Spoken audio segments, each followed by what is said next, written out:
नमस्कार, बहुत-बहुत स्वागत है आपका क्राइम तक में। मैं फ़र्रुख हैदर हूँ और मेरे साथ मेरे सीनियर चिराग गोटी जी हैं। आज हम डिस्कस करेंगे महंत नरेंद्र गिरी की जो आकस्मिक मौत हुई उसके ऊपर। ऐसा कहा जा रहा है अभी फ़िलहाल कि ये आत्महत्या का मामला है और वो किसी तरह के दबाव में थे, ऐसी बातें आ रही हैं और उस दबाव में उन्होंने आत्महत्या कर ली। लेकिन इस आत्महत्या से कई सवाल पैदा हुए हैं। महंत नरेंद्र गिरी की जो मौत हुई है, उसको लेके कोई विवाद हम लोग क्रिएट नहीं करना चाहते हैं, लेकिन जो बातें सामने आई हैं, हम उस पे डिस्कस करेंगे। पहली बात ये कि उनके कमरे से एक सुसाइड नोट मिला, जबकि उसका कंट्राडिक्शन ये है, उनके जो करीबी लोग हैं, उनका ये कहना है कि उनको लिखना नहीं आता था। आज तक के पास एक वीडियो है, ऐसा दावा किया है। दूसरी बात कि उनके जो शिष्य थे आनंद गिरी, उनके साथ बहुत दिनों से विवाद चल रहा था। आनंद गिरी ने हालाँकि कुछ अरसे पहले उनसे माफ़ी भी माँग ली थी, लेकिन कहा जा रहा है कि विवाद फिर भी कंटिन्यू था। विवाद असल में जो अखाड़ा की ज़मीन थी उसको पेट्रोल पंप के लिए देने की बात थी, जिसको लेकर विवाद था। अब इस मामले में एक और जो हैरान करने वाली चीज़ ये है कि अगर महंत नरेंद्र गिरी जी दबाव में थे, तो उनसे 1 दिन पहले उनसे यूपी के उप मुख्यमंत्री मौर्य जी मिलते हैं। यही बात हम करने जा रहे थे और शुरुआत में हमने डिस्कस भी की थी कि वो मौर्य जी मिलते हैं और उसके बाद वो खुदकुशी कर लेते हैं। हुँ, सवाल ये है कि एक इतना हाई प्रोफाइल आदमी जिसको एक तरह से कहा जाए जिसकी एक फ़ोन कॉल पर है सीएम और डिप्टी सीएम तो ऐसे में कोई ज़्यादा दिक्कत थी तो पुलिस को कॉल की जा सकती थी अगर वो दबाव में थे या कोई उनको परेशान कर रहा था। इस बात से हम ये नहीं बताना चाह रहे कि उन्होंने ऐसा क्यों नहीं किया? हम ये नहीं बताना चाह रहे, हम ये कहना चाह रहे हैं कि क्या वाक़ई उनको इतना ज़्यादा शर्म महसूस हो रही थी, ये सब कुछ करके कि वो दबाव में थे और वो अपमानित महसूस कर रहे थे और वो ये चाह रहे थे कि अगर मैं इसको पब्लिक प्लेटफ़ॉर्म पर ले आऊँगा, यानी कि सार्वजनिक मंच पर ले आऊँगा, तो उससे और बदनामी होगी। हुँ। तो इट्स बेटर कि मैं अपनी जीवन लीला ही खत्म कर लूँ, ऐसा भी हो सकता है। लेकिन अब जो विवाद खड़ा हुआ है, एक वीडियो की बात सामने आ रही है कि कोई ऐसी वीडियो थी जिनको ब्लैकमेल किया जा रहा था और ये वीडियो में एक सपा के मंत्री का भी रोल है। वो कौन है सपा का मंत्री और क्या वीडियो है, क्या ब्लैकमेलिंग हो रही थी? क्या वाक़ई क्योंकि कई लोग ऐसे हैं अभी भी अखाड़े से संबंधित जो लोग हैं, जो मैं आज सुबह से जब खबरें बना रहा हूँ, वो कह रहे हैं, "हमें बिलीव नहीं है कि वो ऐसा कर सकते हैं।"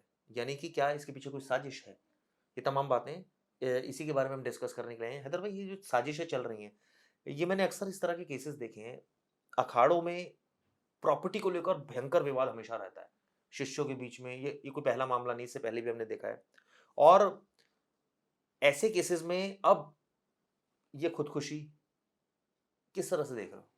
देखिए, सबसे पहले बात तो आपको ये समझना होगा कि नरेंद्र गिरी जो थे, वो जिस अखाड़े के मुखिया थे, उस अखाड़े के पास ये पावर थी कि कुंभ या महाकुंभ के दौरान हुँ, कौन-सा अखाड़ा पहले स्नान करेगा, ये वो डिसाइड करते थे। यानी कि ओके। सबसे पावरफुल पोस्ट थी उनके पास। हिंदुस्तान में जितने भी अखाड़े हैं, वो कुंभ में या महाकुंभ में कौन पहले जाएगा, कौन बाद में आएगा, किसका नंबर क्या होगा, ये नरेंद्र गिरी जी डिसाइड करते एक थे। चीज़ और भी मैं जानना चाह रहा था कि लोगों को ये भी हम बताते हैं, कोशिश करते हैं बताने की अखाड़ों का रोल क्या होता है दरअसल? हुँ। ये जो अखाड़े हैं, जो इनके संत हैं, ये क्या सिद्ध प्राप्त होते हैं, सिद्धि प्राप्त हैं? या इनका बेसिकली क्या ये भगवान हैं या भगवान का इनको दर्जा मिला हुआ है? ये किस तरह से पॉलिटिकल इनका इंटरफेरेंस होता है? हमने देखा हुँ, तमाम हुँ। नेताओं से इनके संपर्क रहते हैं, हाई प्रोफाइल रहते हैं। तो ये भी अपने व्यूअर्स को हम समझाते हैं। देखिए, जो अखाड़े का कॉन्सेप्ट है वो हिंदू रिलीजन से जुड़ा हुआ है। इसमें एक पार्ट है जो नागा साधुओं का है।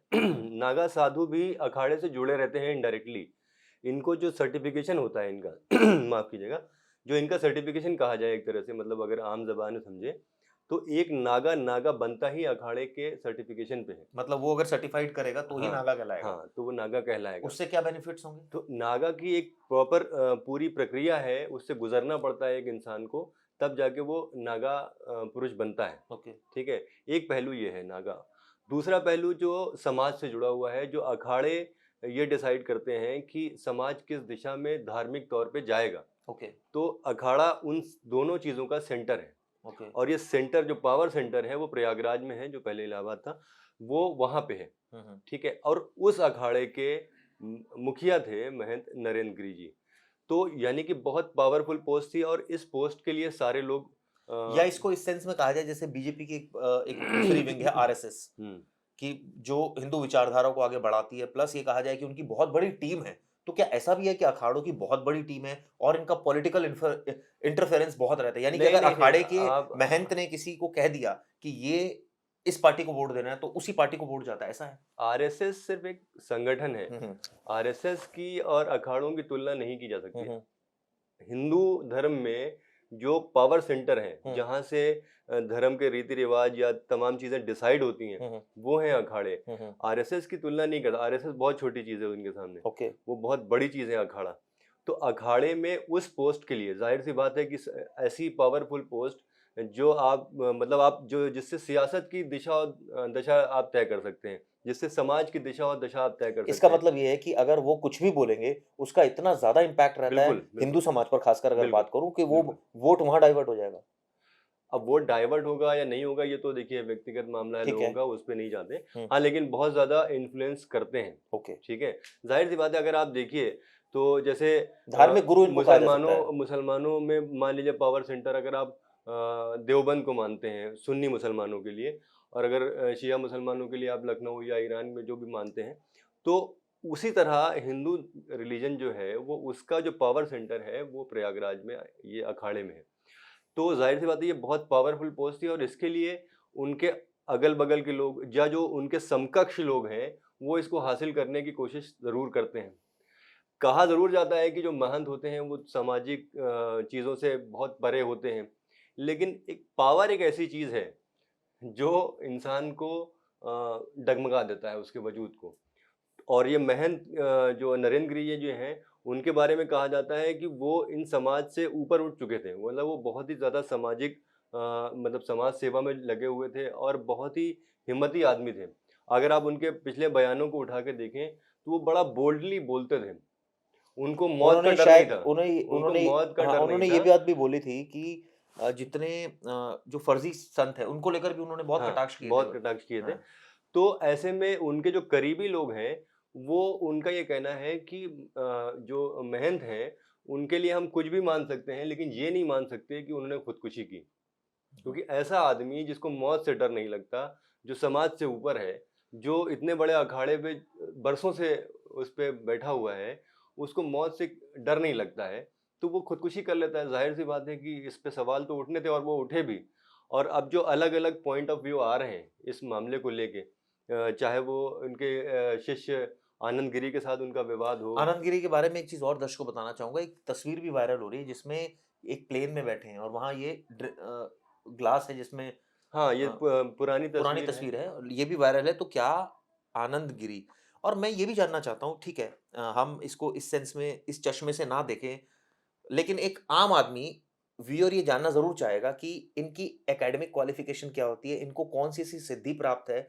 या ये कितने पावरफुल हैं कि ये पोस्ट पर ये क्वालिफ़ाइड होते हैं इस पोस्ट को करने के लिए? जैसे अब पत्रकारिता हम कर रहे हैं, तो ऑब्वियसली हमने कोर्स किया और तभी हम यहाँ पहुँचे। हुँ। लेकिन क्या इसका कोई सर्टिफ़ाइड कोर्स होता है जो नहीं, उसे अगर आप ऐसे देखें कि जो है फलानी यूनिवर्सिटी से सर्टिफ़ाइड है, हाँ, तो ऐसा नहीं है। हाँ, लेकिन ये कहा जाता है कि अखाड़ा जो है, वहाँ पे आने के बाद 2 तरह के स्टूडेंट निकलते हैं। एक जो सामाजिक होते हैं, एक जो गैर सामाजिक होते हैं। सामाजिक होते हैं वो जो महंत हमारे आपके बीच में होते हैं, समाज में होते हैं। और जो गैर सामाजिक होते हैं, वो होते हैं नागा साधु, जो अपनी साधना में लगे होते हैं। बीच-बीच में आपको दिखते हैं वो कुंभ या महाकुंभ के दौरान, या कभी-कभी शहरों में भी आते हैं किसी काम के लिए। वरना ये समाज में आपको नहीं दिखते। तो इनकी प्रॉपर एक आम इंसान से नागा बनने या संत बनने की प्रॉपर ट्रेनिंग होती है। वो कई चरणों में होके गुज़रना पड़ता है, उसके बाद ये सिद्धि प्राप्त होती है। अब उनमें जो सीनियर होते जाते हैं, वो प्रमोट होते जाते हैं ओके। और प्रमोट होते-होते वो अखाड़े के महंत बनते हैं। तो ज़ाहिर-सी बात है ये बड़े नीचे से ये ऊपर तक आए होंगे। हुँ, माफ़ कीजिएगा। तो इस लिहाज से देखा जाए तो इन्होंने अब बहुत ही ज़मीनी स्तर से अपने करियर तो नहीं बोलना चाहिए, अपनी जो ये संत वाला जीवन है, उसकी शुरुआत करी थी और यहाँ तक आए थे। और बहुत ही मतलब बेदाग इनकी छवि रही है, इसमें कोई इल्ज़ाम ही नहीं लगे। हाँ, ये ज़रूर है कि ये बहुत बेबाक रहे हैं हमेशा से। इनके बहुत सारे ऐसे बयान हैं जिनको लेके विवाद हुआ है। हुँ, हुँ, तो अब ऐसा कहा जा रहा है कि इस मामले को अभी इतनी जल्दी ये मामला सॉल्व हो जाएगा, ऐसा लगता नहीं हुँ, है। हुँ। क्योंकि इसमें रोज़ कल उनकी और ऐसा मौत की मुझे खबर आई थी। एक चीज़ मैं ये भी सोच रहा हूँ कि इस तरह से इतना पावरफुल आदमी, जैसे आपने समझाया भी हमारे व्यूअर्स को, और कितना इंपॉर्टेंट है अखाड़े का महंत बनना, और वो भी कई अखाड़ों का जो एक तरह से कहा जाए एपिक सेंटर इसको कहा जाए जिसके ये थे। हुँ। तो ऐसे में इतनी पावरफुल पोस्ट का आदमी कैसे सुसाइड कर सकता है, पहली बात। दूसरी बात, अगर एक शिष्य या 2-3 शिष्य, जैसे ये बताया कि एक हनुमान मंदिर है, उसके पुजारी भी और वो भी परेशान कर रहे थे, तो अगर बात थी सिर्फ़ और सिर्फ़ इसकी, मठ की ज़मीन का विवाद था या कोई और विवाद था, तो ये तो एक्सेसिबल है मुख्यमंत्री, और ये तो एक बारी। एक दिन पहले आपसे उनसे उप मुख्यमंत्री मौर्य जी मिलते हैं, ठीक है? हाँ, अगर ये विवाद इतना ज़्यादा था या उससे हाँ, वो परेशान थे, तो वो उनसे डिस्कस कर सकते थे। सही बात है। तो अगर उन्होंने डिस्कस नहीं किया है और जो उनके करीबी लोग हैं, उनका ये मानना है कि वो खुदकुशी नहीं कर सकते हैं, यानी कुछ तो दाल में काला है। मैं वो आप बात कह रहा था, आपने बीच में काट दी वो बात, कि कल शाम को ये खबर आई कि महंत ने की मौत हो गई। हुँ, हुँ। और उसके बाद से लेके अब तक इतने ज़्यादा डेवलपमेंट हो चुके हैं। पहले ये आया कि उन्होंने सुसाइड लेटर लिखा जो उनके कमरे में मिला, ठीक है? उसके बाद ये खबर आई कि सुसाइड लेटर वो कैसे लिख सकते हैं, उनको तो लिखना नहीं आता है। हुँ, फिर अब ये खबर आ रही है कि उनका एक वीडियो है, जिसकी वजह से ऐसा माना जा रहा है कि वो दबाव में आके उन्होंने खुदकुशी की। तो इस तरह की तमाम चीज़ें लगातार निकलती जा रही हैं। तो ऐसा ज़रूरी नहीं है कि ये केस इतनी जल्दी सॉल्व हो जाएगा। हो सकता है कि इसमें टाइम लगे और तब जाके सच बाहर आए। तो रोज़ हम जो भी इसमें अपडेट होंगे उसको लेके आपके सामने आते रहेंगे हालाँकि और मुख्यमंत्री आदित्यनाथ योगी ने आज ये बात बोली है कि एक-एक साजिश का हम खुलासा करेंगे। अगर किसी को गलतफ़हमी है कि को आरोपी बच निकलेगा, ऐसा नहीं है।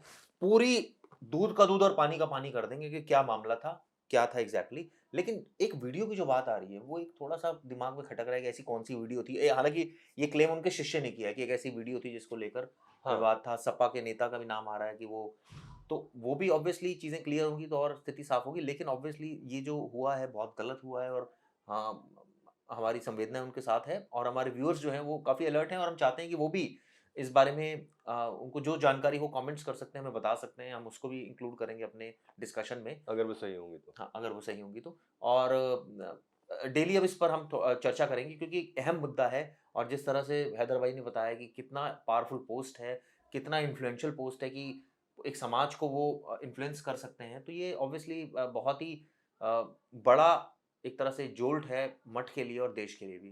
क्या कहते हैं आप? बिल्कुल। तो हम लगातार इस खबर पे आपको अपडेट देते रहेंगे। आज के लिए फ़िलहाल इतना ही। नमस्कार। नमस्कार।